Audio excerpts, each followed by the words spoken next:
ఉత్తరాఖండ్లో ఉమ్మడి పౌర స్మృతి యూసీసీ అమల్లోకి వచ్చింది. భారతదేశంలోనే యూసీసీ అమలు చేసిన మొదటి రాష్ట్రంగా ఉత్తరాఖండ్ నిలిచింది.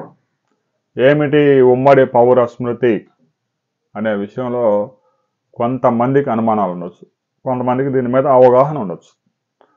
ఉమ్మడి పౌర స్మృతి అమల్లోకి వస్తే అందరికీ ఒకే న్యాయం, ఒకే చట్టం అమలు చేస్తారు. ముస్లింలా అక్కడ పనిచేయదు. ఎంతమందినైనా వివాహం చేసుకోవడం కుదరదు.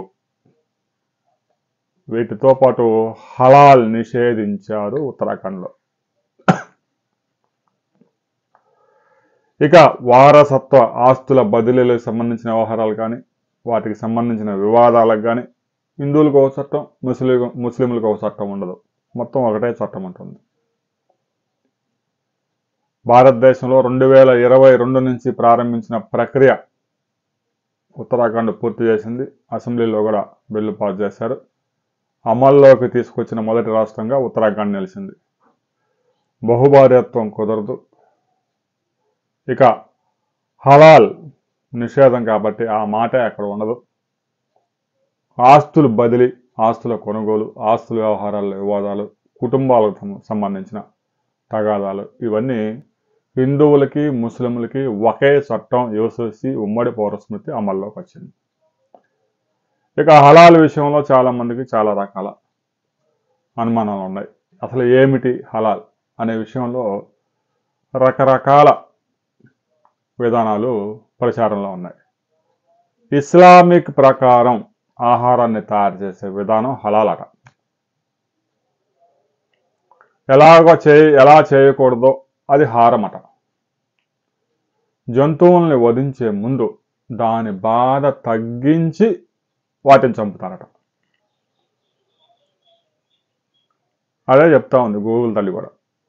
అంటే జంతువుల్ని హింసించంటే జంతువులకి ఒక వారం 10 రోజుల పాటు నీరు ఆహారం ఇవ్వకుండా దాన్ని కుషించి చేసి దాన్ని కోసుకొని తింటారు. అంటే దానికంట చంపేటప్పుడు బాధ తెలియకుండా చంపుతూ ఉన్నా అని చెప్పేసి దాన్ని హలాల్ చేయబడిన హోటల్ అని బోర్డులు పెడతా ఉంటారు. ఇక ఉత్తరాఖండ్లో హలాల్ అనే మాట వినబడడానికే వీల్లేదు. రాబోయే రోజుల్లో ఇది ఉత్తరప్రదేశ్, మధ్యప్రదేశ్, రాజస్థాన్, గుజరాత్ రాష్ట్రాల్లో కూడా ఇదే విధానాలు అమల్లోకి రాబోతున్నాయి. ప్రయోగాత్మకంగా బీజేపీ ప్రభుత్వం ఉత్తరాఖండ్లో అమల్లోకి తీసుకువచ్చింది. అనేక పుణ్యక్షేత్రాలు ఉన్న ప్రాంతం కూడా. ఇక గతంలో కూడా ఎవరైతే హోటల్స్ ఆహారాలు తయారు చేస్తారో వారు బోర్డుల మీద వారి పేర్లు రాయాలి అని చెప్పేసి ఆ రాష్ట్ర ప్రభుత్వం ఆదేశించినప్పుడు వాళ్ళంతా సుప్రీంకోర్టుకు వెళ్ళారు. సుప్రీంకోర్టులో అవసరం లేదని చెప్పి పడేసింది. అయితే ఇక ఏకంగా యూసీసీ అమల్లోకి వచ్చింది కాబట్టి హలాలు చేయబడినది అని చెప్పి బోర్డులు పెట్టడానికి ఉండదు. ఇక హలాల్ అనే పదమే ఉత్తరాఖండ్లో కనపడదు. రాబోయే రోజుల్లో ఉత్తరాఖండ్లో ఈ యూసీసీ ఎలా ప్రయోజనాలు ఇవ్వబోతా ఉంది అనే విషయంలో కొంత క్లారిటీ వచ్చింది. ఇక లింగ సమానత్వం విషయంలో కూడా ఉమ్మడి పౌర స్మృతి చక్కగా పనిచేయబోతా ఉంది.